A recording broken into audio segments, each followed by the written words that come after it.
Morning, everybody. Welcome to the Daily Digest with Jimi Disu. Today is the last one of the week. A few announcements I'd like to make, and one or two things I'd like us to discuss before we move to the main program. One is that tomorrow I'm going to have a couple who've been married for, I think, for 20 something years. Actually, their daughter works here. Their daughter is the lady who came on Dear Bumi once and said her mother is a fashion designer. So I said, and I've told you that rather than raise controversies all the time, once in a while, we want to celebrate people. In spite of our troubled times and all this government wahala here and there and there and here, we also want to have a life. So if we have people who've been together for 20-something years, the least we can do is to celebrate them. And that we're going to do tomorrow at 9 o'clock on the discourse. We'll just ask them what it's been like to have been together for that long. It's a tough call, It's a very, especially given our time and our circumstance, it's a tough call. So that's what we'll be doing. Then on Tuesday, my fight begins. Morning. I didn't say I was going to fight you. You got scared.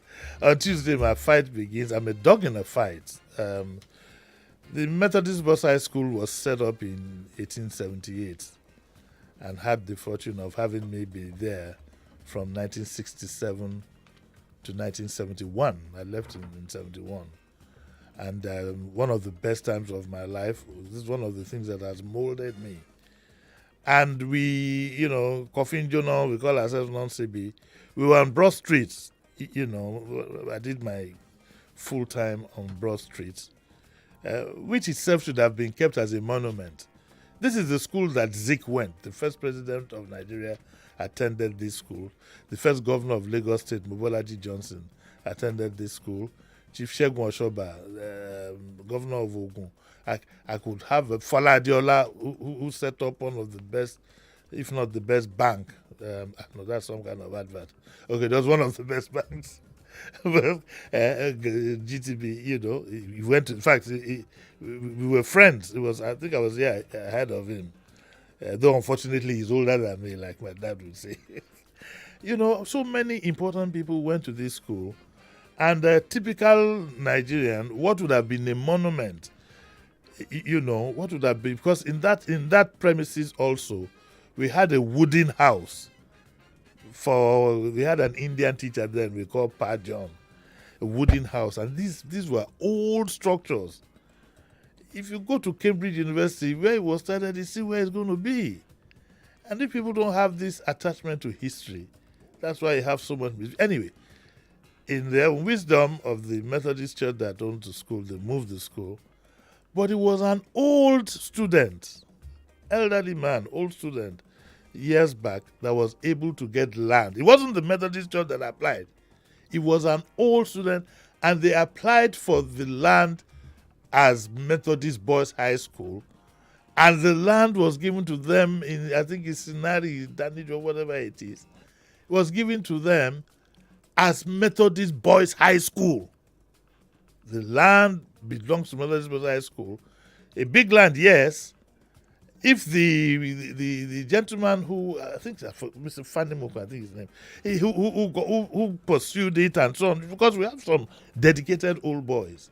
If he had wanted to be greedy, he could have gotten some for himself. But he did it for the school. And I can tell you this, there is nothing wrong in having a school in a place as large as Festac Town. What do? You keep expanding. I mean, when I remember the comprehensive high school Ayetoro that I went, what is wrong in the school also, even after having proper hostels and so on and so forth, you now decide to have staff quarters. When I was in comprehensive high school Ayetoro, all of us were housed in one premises. But the Methodist Church, or rather I should say some members, because it's turned out now that it is some members of the Methodist Church, in their wisdom, and I think in the, Nigerian factor, now want to cut off some parts in the name of the church and want to build some luxury flats in partnership with somebody. And so I'm a dog in this fight. There's no point saying he's biased. I'm a dog in the fight. On Tuesday, I'm going to bring the president of the Old Boys Association, and so that he will make his presentation to the public. And I would need your attention in all this. I'm also going to give the exact 1 hour to the Methodist Church and give them the liberty to choose any day that they want. I mean, so it's equal opportunity. I'll give them that 1 hour. I'm gonna have an argument with them.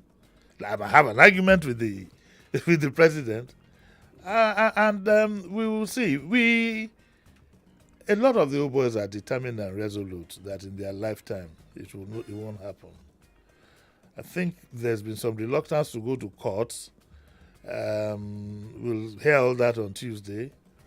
As far as I'm concerned, instead of going to court, the old boys should have written a petition to the EFCC. Round up everybody. If they have a case to answer, they answer it.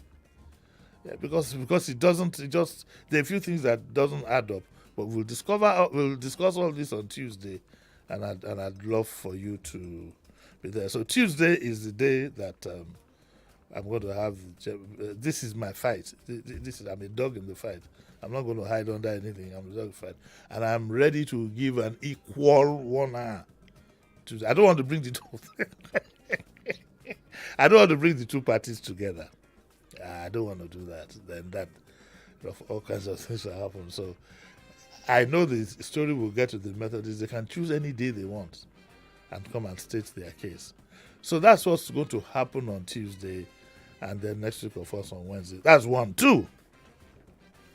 In the course of doing this program, I have noticed that we've gradually almost moved from substance to triviality. Okay, so with Jokula, we play. We play and crack jokes here and there, but the primary aim of programs for me on radio is for us to educate ourselves and enlighten ourselves. And so one has had a problem when we do bring in content and so on and so forth. I've had a problem a bit with audience participation, and I want to plead your understanding in all this. I'd like to plead your understanding in all this. We've discovered that it's the same people that are calling, and after a while it becomes boring, and half of those who call in and talk about their personal selves. I'm also complicit too, because I'm also complicit. I'm not going to say that we can joke once in a while, we can crack, but it's getting completely out of hand. So I'm going to have to appeal that we guide ourselves and be careful. You don't need to call every day. Let's get that one straight. You don't need to call every day. You can listen to a program. You can enjoy a program. You don't need to make it a matter of compulsion for you to call every day. I don't think you need to do that. It doesn't do much to your image anyway. Let's be very fair. You don't need to call in every day. And you don't need to say something if you have nothing to say. And also for occasional people who have used this, the medium, to push their own personal agenda, I will be on the lookout for that. It will no longer be a place for you to pursue this and that. Sometimes we want to help each other, but there must be a limit, and there must be. They say there's a day and a place for everything, and we are not running a charity home here as such. So I'd like us to please let's show a bit of restraint. Try not to call every day, to put it bluntly, on my program. I don't know about others. Try not to call every day, and try as much as possible when you do call to be a bit more business-like. You can crack jokes a bit, because you see, there is a larger audience behind those of us who interact every day, and before you know it, we are beginning to appear like a social club. you understand? And so the other listeners, I hear people complaining day and night. I try to call in. I don't know how some people get to call in every day. I don't know how they get to do it, and every time. But I'm going to plead a bit of restraint in that. Please feel free to call in, that I'm not saying don't call, but let us show a bit of sensitivity. And so also so that other people can be heard. We can't be hearing people. It's like you come every day to the radio, and I'm the only one speaking every day at 9 to 10. So those are the two things I'd like to plead about. I hope there will be no misunderstanding about this. I know some egos will be bruised, but my ego too is partly bruised because I'm also complicit.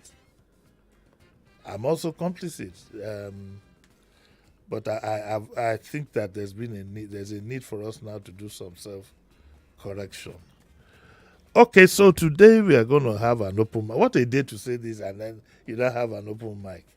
But even when we say open mic, we expect that you'll be talking about issues and so on and so forth